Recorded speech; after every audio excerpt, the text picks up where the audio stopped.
Behind every successful man, there's a powerful woman. But in Ethiopia, these women weren't just behind the men. They stood beside them, shaping the destiny of a nation, whose compassion transformed education and social welfare. These heroines were the backbone of Ethiopia's greatest triumphs. Their stories are of courage, wisdom, and sacrifice, hidden in the shadows of history, but impossible to forget. Here are the top 5 women whose strength and vision stood as the true pillars behind some of Ethiopia's greatest leaders. Join us as we uncover their untold stories of resilience, strategy, and legacy. These heroines didn't just stand behind, they stood as equals, shaping history alongside their husbands and leaving a lasting impact on Ethiopia's legacy. Number 5. Empress Mentewab, 1692 to 1773. Empress Mentewab, also known as Welete Giyorgis, is one of the most remarkable figures in Ethiopian history. As the wife of Emperor Bakafa and later a regent for her grandson, Emperor Ethiopia'S I, she wielded immense power and influence during the 18th century. Her reign marked a transformative period for Ethiopia, particularly during the Gondarine era, a time noted for its architectural, cultural, and political developments. Mentewab was born around 1692 in the Kwara region of northern Ethiopia, near the modern-day Sudanese border. She came from a prominent noble family. Her father was Daje Azmajmanber, a regional leader, and her mother belonged to the influential Oromo community. Her name at birth, Welete Giyorgis, daughter of St. George, reflects her Christian upbringing and the strong religious identity of her family. In 1721, Mentewab married Emperor Bakafa, who reigned from 1721 to 1730. Their marriage solidified alliances between powerful factions in the Ethiopian highlands. She was crowned Empress Consort upon Bakafa's ascension to the throne, cementing her status as one of Ethiopia's most powerful women. Mentewab wielded significant influence during her husband's reign, often advising him on matters of state. She was known for her intelligence, diplomacy, and ability to navigate the complexities of the Ethiopian court, which was rife with intrigue and factional rivalries. Mentewab promoted the arts and architecture, continuing the legacy of Gondar as a center of Ethiopian culture. She supported the construction of churches and religious institutions, including the famous Kuskwam Monastery, which became her personal retreat. After Emperor Bakafa's death in 1730, Mentewab acted as regent for her young son, Emperor Ethiopia'S II, from 1730 to 1755. She served as a co-ruler, consolidating power and maintaining stability in the empire during her son's early reign. Following Ethiopia'S II's death, Mentewab's grandson, Ethiopia'S I, from 1755 to 1769, ascended to the throne. Mentewab clashed with Wubit, Ethiopia'S Oromo mother, over control of the empire. This rivalry reflected broader ethnic and political tensions between the Amhara-dominated nobility and the rising Oromo factions. Despite these challenges, Mentewab continued to exert influence, though her authority waned as Wubit's faction gained power. In her later years, Mentewab withdrew from court politics and spent her time at the Kuskwam Monastery, a retreat she had built near Gondar. The monastery became a center of learning, spirituality, and culture, and Mentewab remained a revered figure there. Mentewab died in 1773 at the age of 81. She was buried at the Kuskwam Monastery, a testament to her enduring legacy as a patron of the church and Ethiopian culture. Mentewab's contributions to Gondar's architecture and religious institutions left an indelible mark on Ethiopian history. The Kuskwam Monastery, with its unique blend of Ethiopian and Baroque architectural styles, remains a symbol of her legacy. Mentewab's ability to navigate court politics during a tumultuous period ensured the stability of the Ethiopian empire for decades. Mentewab is celebrated as one of Ethiopia's most powerful and influential female leaders, embodying wisdom, resilience, and cultural patronage. Number 4. Empress Menen Asfaw, 1889 to 1962. Empress Menen Asfal, the wife of Emperor Haile Selassie I, holds a distinguished place in Ethiopian history. As the consort of Ethiopia's last reigning emperor, she played an essential role in the country's political, cultural, and spiritual life during a transformative period. Known for her compassion, religious devotion, and influence, Empress Menen remains a symbol of grace and strength. Menen Asfal was born in 1889 in the Adwa area of Ambassal, Volo, Ethiopia. She belonged to a noble lineage. Her father, Asfal Michael, was the governor of Wollo, and her family traced its ancestry to Emperor Menelik II and the Solomonic dynasty. Her noble birth ensured that she was raised with an education emphasizing Ethiopian Orthodox Christianity and traditional values. Before marrying Ras Tafari Makonnen, later Emperor Haile Selassie, Menen had been married twice, as was customary for nobles of her era to solidify political alliances. These earlier unions ended either due to annulment or her husband's passing, paving the way for her union with Ras Tafari. Menen married Ras Tafari in 1911. The marriage was both a personal and political alliance, strengthening ties between the northern and southern regions of Ethiopia. When Ras Tafari was crowned emperor, Haile Selassie I in 1930, Menen was crowned empress consort in an elaborate coronation ceremony held in Addis Ababa. This was the first time an empress consort was crowned alongside her husband, highlighting her significant status. Empress Menen supported Haile Selassie throughout his reign, offering counsel and representing the monarchy in religious and cultural matters. Their marriage was a partnership in governance, with Menen often acting as a mediator and advocate for the Ethiopian people. Empress Menen was deeply committed to the Ethiopian Orthodox Church. She funded the construction and restoration of numerous churches and monasteries, including the Menen Girls' School and the Church of St. Raguel in Addis Ababa. Her philanthropy extended to supporting clergy, religious institutions, and promoting spiritual education. Recognizing the importance of education, she championed the establishment of schools for girls. The Menen Girls' School, named in her honor, became a landmark institution for advancing women's education in Ethiopia. Menen was renowned for her charitable works, often providing assistance to the poor, widows, and orphans. During the Second Italo-Ethiopian War, 1935 to 1937, she helped organize medical aid and shelter for displaced Ethiopians. During the Italian occupation of Ethiopia, Empress Menen accompanied Haile Selassie into exile in England from 1936 to 1941. While in exile, she played a critical role in maintaining the morale of the Ethiopian diaspora and advocating for the liberation of Ethiopia. After the defeat of Italy in 1941, Empress Menen returned to Ethiopia with Haile Selassie. She resumed her role as empress consort, focusing on rebuilding the nation. In her later years, Menen dedicated herself more fully to religious and charitable activities. She passed away on February 15, 1962, and was buried at the Holy Trinity Cathedral in Addis Ababa, a sacred resting place for Ethiopian royalty. Empress Menen is remembered as a unifying figure who represented the ideals of Ethiopian womanhood, faith, resilience, and generosity. She served as a role model for Ethiopian women, promoting education and social development.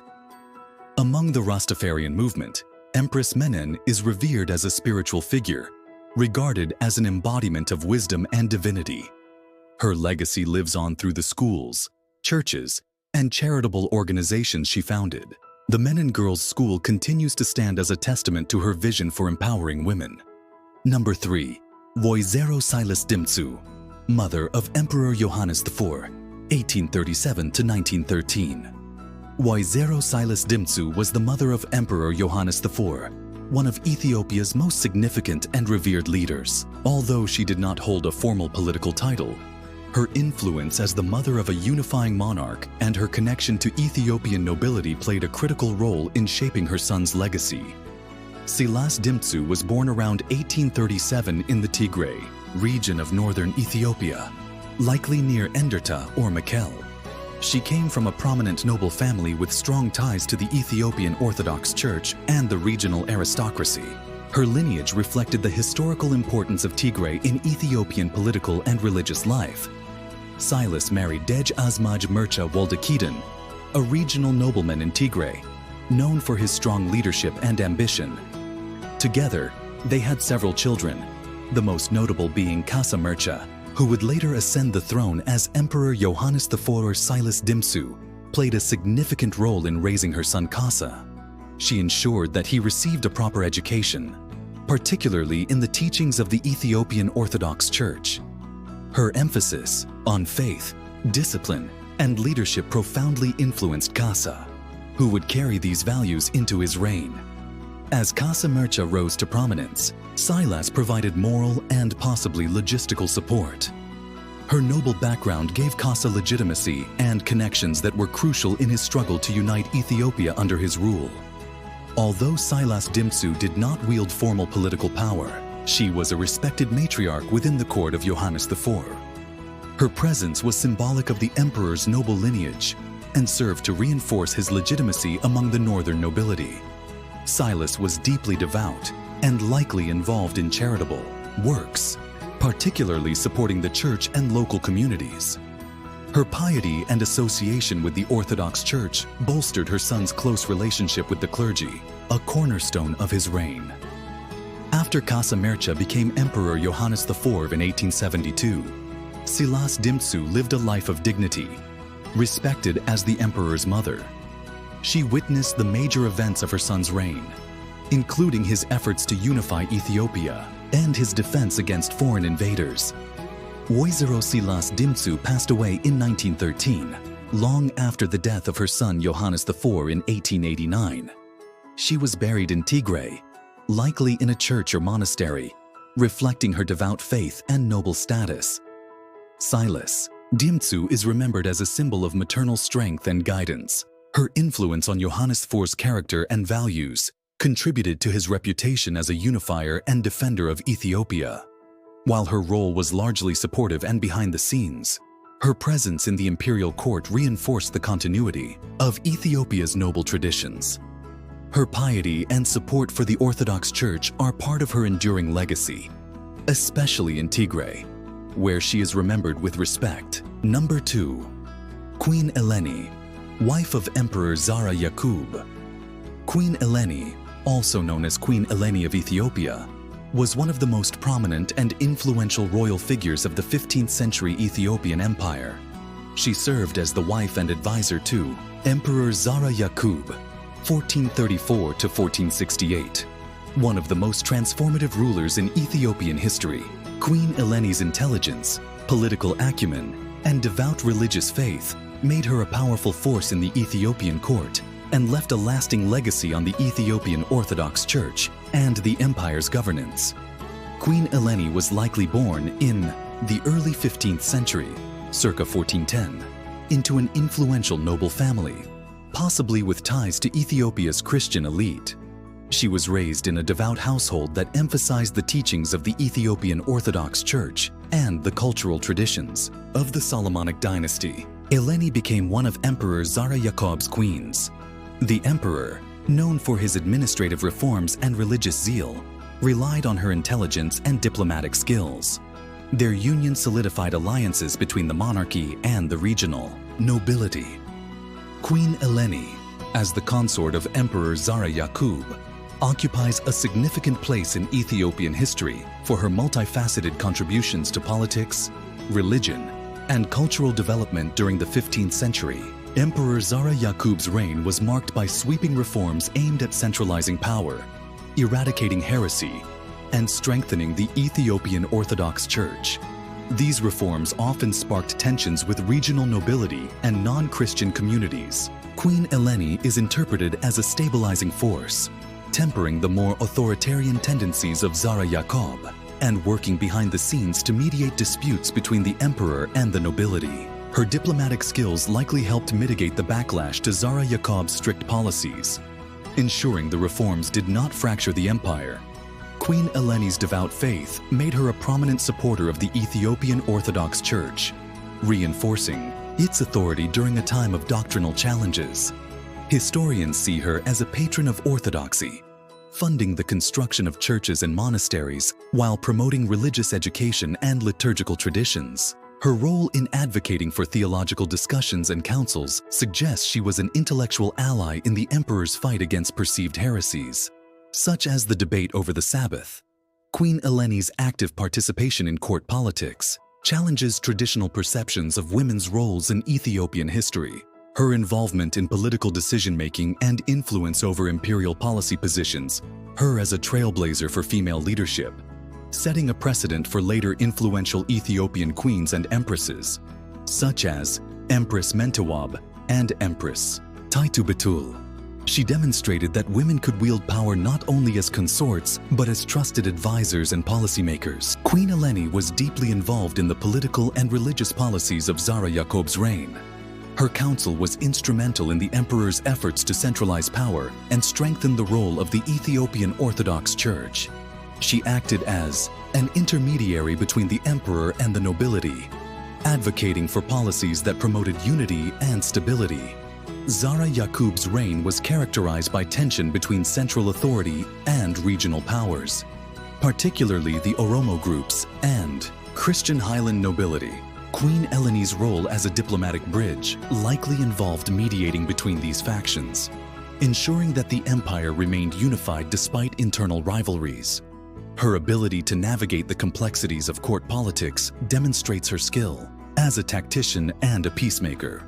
Queen Eleni is remembered for her patronage of Ethiopian arts, particularly the commissioning of religious manuscripts, icons, and architectural projects. She played a role in preserving and expanding Ethiopia's rich cultural and artistic traditions, ensuring that they were passed down to future generations.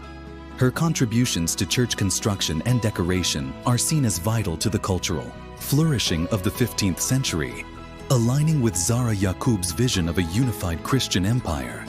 Queen Elene's legacy is often interpreted as a symbol of unity in Ethiopian history.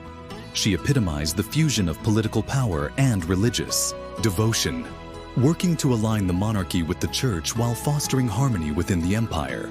Her efforts to support Zara Yaqob's reforms, while simultaneously advocating for reconciliation and peace, reflect her commitment to maintaining the empire's cohesion during a transformative period. Even after Zara Yaqob's death, Queen Eleni remained a respected figure in the royal court. This longevity of influence underscores her ability to navigate the volatile politics of succession and maintain her status as a trusted advisor. Her role in advising Zara Yaqob's successors demonstrates her importance as a continuity figure, ensuring the stability of the monarchy amidst political changes. Queen Eleni is celebrated as a pioneering woman who challenged gender norms of her time by playing an active role in governance and religion.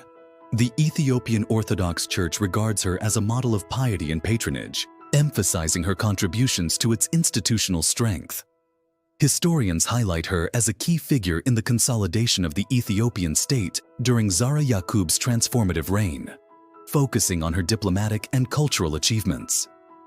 Queen Elene's patronage of the arts, including church architecture and manuscript production, contributed to Ethiopia's rich cultural heritage during the 15th century. Queen Eleni passed away in the late 15th century, circa 1480.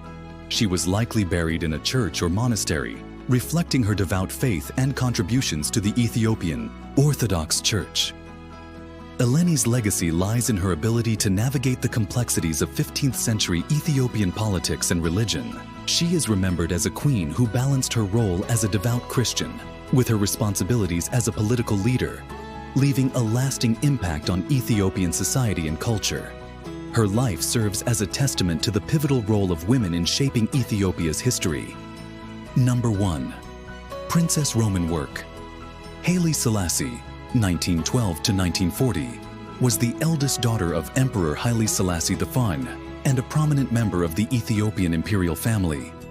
Her life was marked by personal tragedy, resilience, and a steadfast commitment to her family and country during one of Ethiopia's most tumultuous periods, the Italian invasion and occupation of Ethiopia, 1935 to 1941.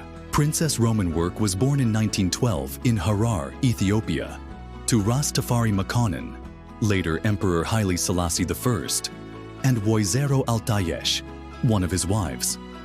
Raised in the Ethiopian royal court, she received an education fitting her status, which included instruction in Ethiopian Orthodox Christianity and exposure to the cultural and political traditions of the Solomonic dynasty. She married Dejazmaj Beyene Merid, a respected nobleman and military leader. The couple had 4 sons. Her role as a wife and mother aligned with traditional expectations of Ethiopian princesses, who were often seen as key figures in fostering alliances and continuing dynastic legacies.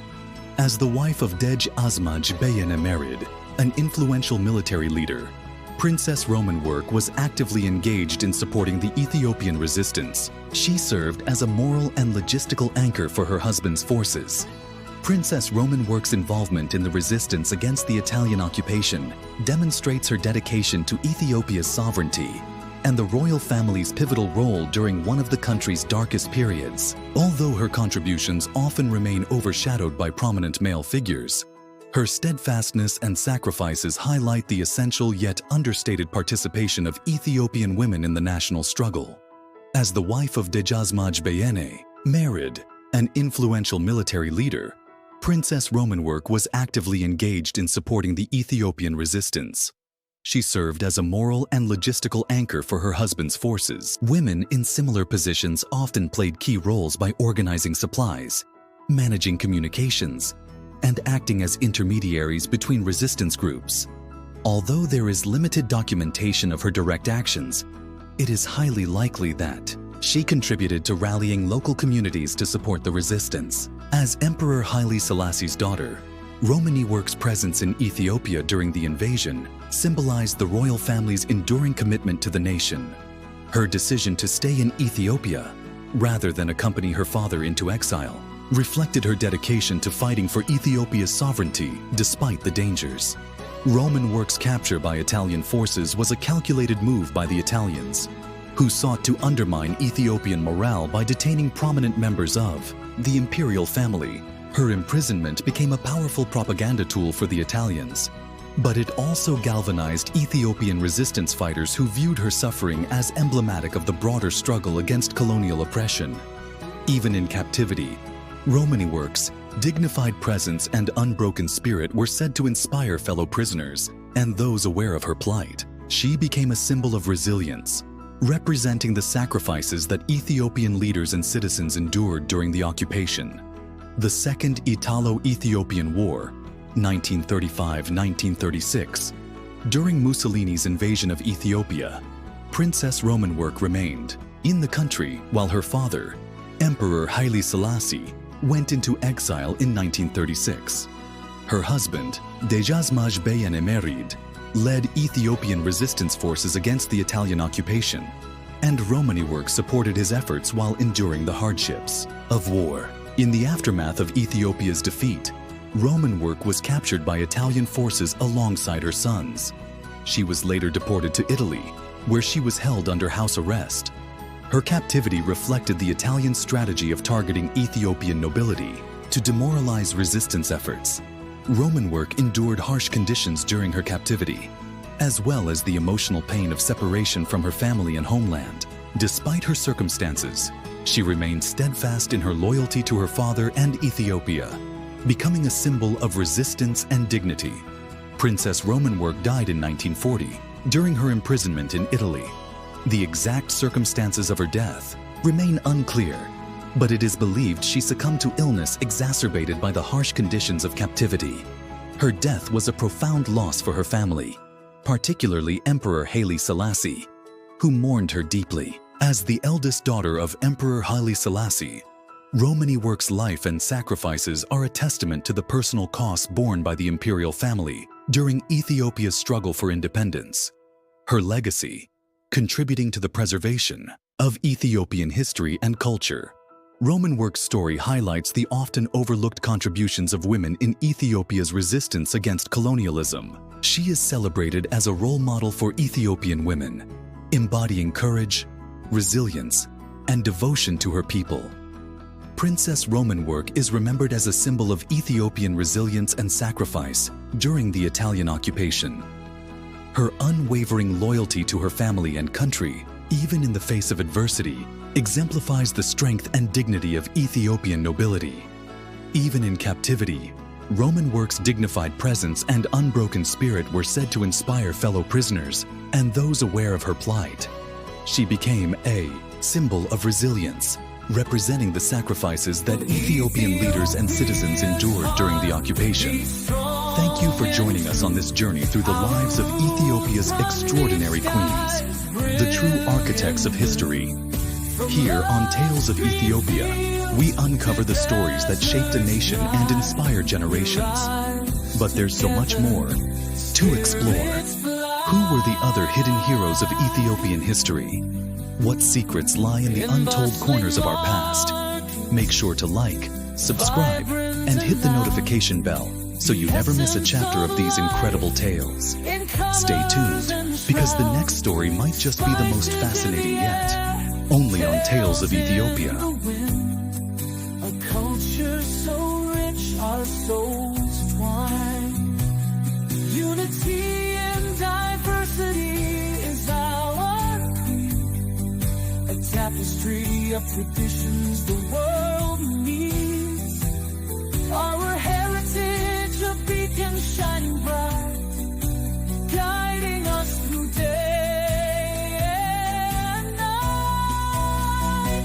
Ethiopia's heart beats strong and true.